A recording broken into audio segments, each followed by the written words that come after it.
At the beginning of the freshman year, we give students a diagnostic assessment to figure out what their strengths are, what their weaknesses are. And we have kids who come in reading 2, 3, and 4 grades behind grade level.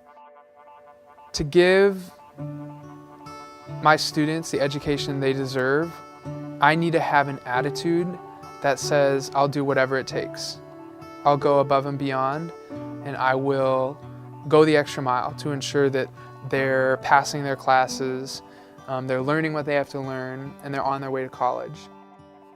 My name is Tyler Hester, and I grew up in Marin County, California. I went to great schools when I was young. My mom was able to give me great educational opportunities. I went to Branson High School in Marin County, and I went to Stanford for undergrad. I went to Cambridge University for graduate school.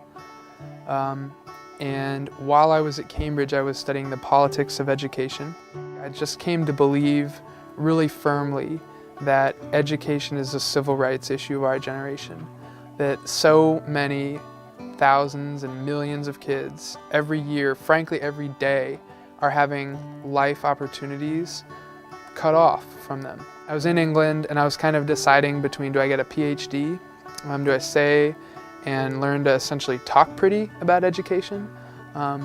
Or do I get some skin in the game and go into the classroom?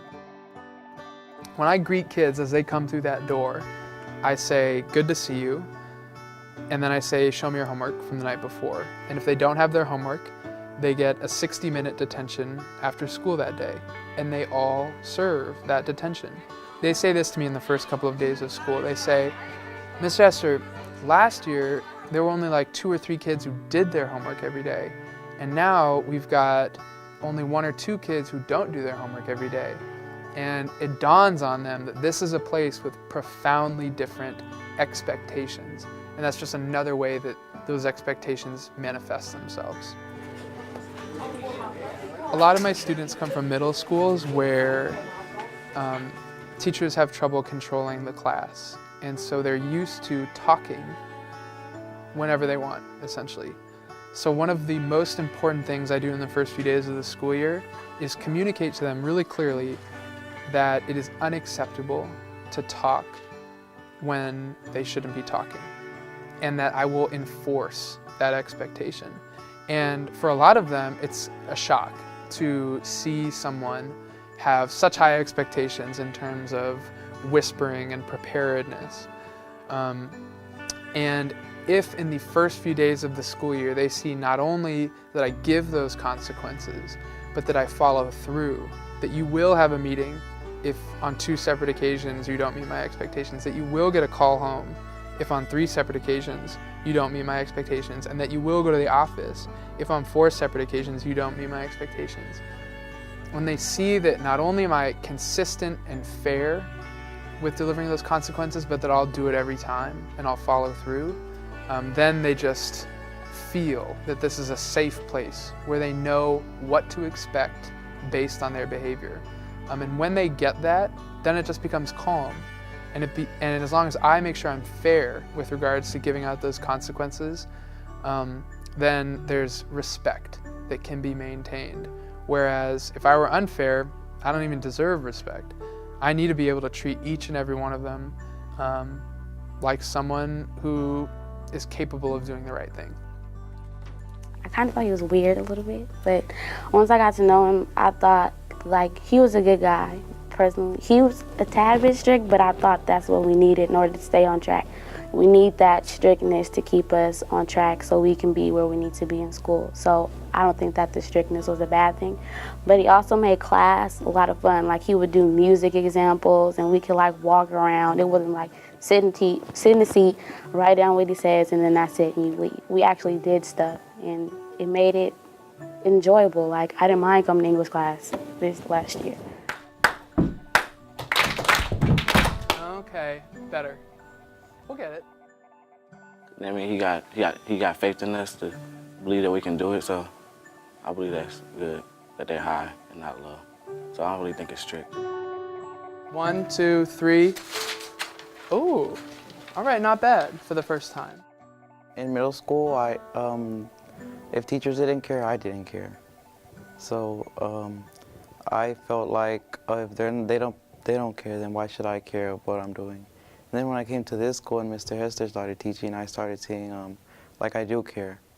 Like I want to go to college and do something in life. Well, the first few days I thought it was kind of weird how he taught, but then I eventually realized that it was sort of like to get us into it. Like clap means pay attention, I don't know, snap means do your work, stuff like that kind of stuff. So it's been pretty rare to find a teacher like that. 1, 2, 3.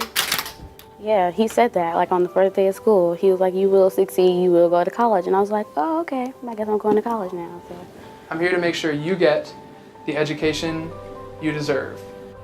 So when I give, guys, that like verbal warning, or when I give you homework center, I'm doing it because I want you to go to college. I'm not doing it so I can have an easy day. Get that? I was a bad teacher my first year of teaching. I remember one occasion vividly where I literally lost control of my class. It was third period in my first year of teaching, and I was asking them to be quiet, and they weren't. And then I raised my voice, and I said, we need to be quiet, and they weren't.